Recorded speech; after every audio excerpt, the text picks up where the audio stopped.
Neil from Messick's here today, doing a little bit of backyard work. Having a little friendly competition here today with my son Garrett as we get some things done.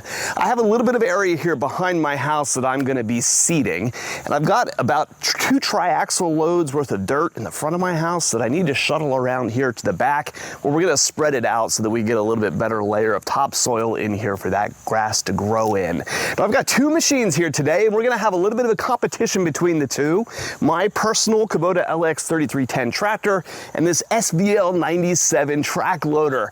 As we go move some of this dirt back and forth, we're gonna see not only who can do it faster, who can do it better. I think it's gonna be me, but also a number of interesting conversations that we can have regarding the efficiency and productivity of construction equipment, and actually a surprising thing that you might not expect regarding the amount of dirt that this tractor can move for the dollar. Messick's, a helping hand with your land.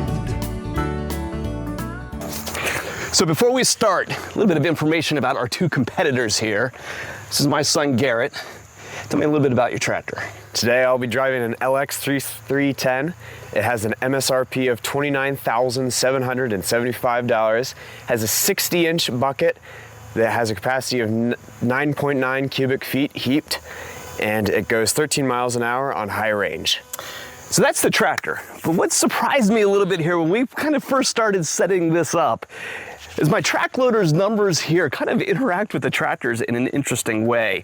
The MSRP of my machine here is over $91,000. Now it has an 84-inch bucket on the front that comes in at 18 cubic feet heaped. So the tractor is nearly exactly half the capacity in the bucket compared to the track loader.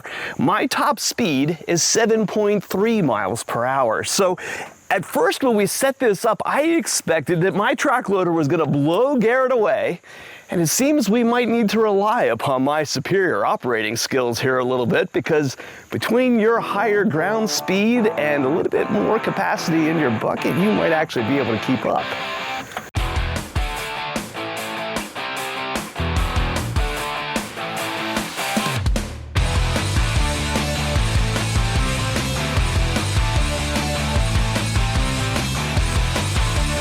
So one immediate difference that I can see here in our machines as we're driving back and forth is my ability to heat the bucket. Because my machine is much bigger, much heavier, has higher breakout capacities, I can crash right into that pile of dirt and come out with a very easy heaped bucket of dirt. Garrett doesn't have quite the power that I have, and so he definitely has to work a lot more to get that capacity in his bucket.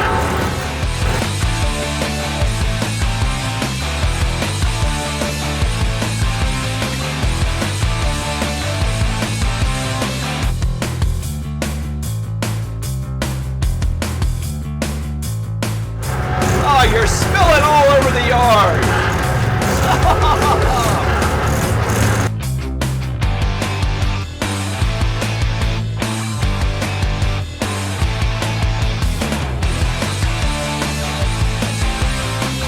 Eat that, 31 horsepower. I actually think it's pretty interesting that I'm nearly staying with him. Being that he's twice as fast, he gets away from me on the straights, but I catch up to him when it gets to the pile of dirt because he's having to change ranges between high to have that speed, low to be able to get into the pile of dirt. I can see him rambling in there. He's probably on about something, about how that thing's slow, but really, with the amount of dirt he can move, I don't think he should be complaining about anything. And it takes him a lot longer to fill the bucket, where I can just crash right into it, fill my bucket, and turn around and go. Whoa! All right, I need to slow down a little bit. Get a little too competitive. His scooping power is just on another level that I cannot beat. The grip from those tracks is just insane. However, as far as straight line speed, I think I've got it.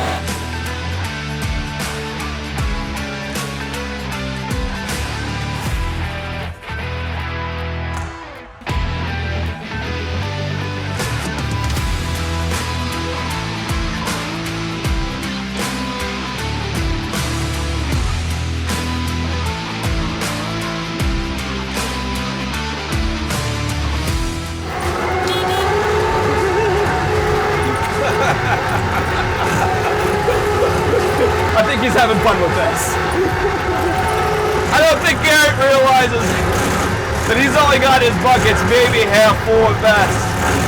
He doesn't have the benefit of being able to see his bucket from the seat the way that I do. You know, if I go into a pile of dirt and come away with too much, too little, spilling off the sides, whatever, it's very plainly right in front of me here and easy to see.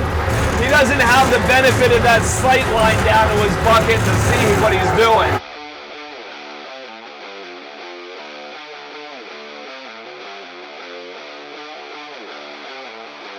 Look at that beauty pile you got over there, Garrett. I feel like every single time we do one of these competitions, I'm always set up to lose. We did one a while back about, I think it was 0 turns while we were building our house here. And it was just a large open field. And he was using the mower that's on the back of his tractor right now, and I had a small 0 turn. Guess who won? I'm gonna win eventually. You know, I'm not gonna be able to hear the end of this for the next week. Even though he has the advantage in a construction machine that costs 3 times as much and has a bucket twice as big. He rigs it in his favor and then he still rubs it in my face. So as you can see here from our little light-hearted competition, I kicked butt. There's a lot of things at play here that I think are kind of an interesting way to unravel this. So when you go through and you look at these two machines on paper, there's almost a close comparison here, right, that can be made. That tractor is, you know, nearly 50% as capable on paper and at a much lower price point. But when we get out and we actually start doing the work, you can see how a purpose-built piece of construction equipment can really outperform it. That comes in a lot of different ways. It comes in the ability of the machine to be able to drive quickly, shift ranges efficiently, from the visibility that operator has down to the edge of the bucket as they're digging. It really is a purpose-built, functional piece of equipment.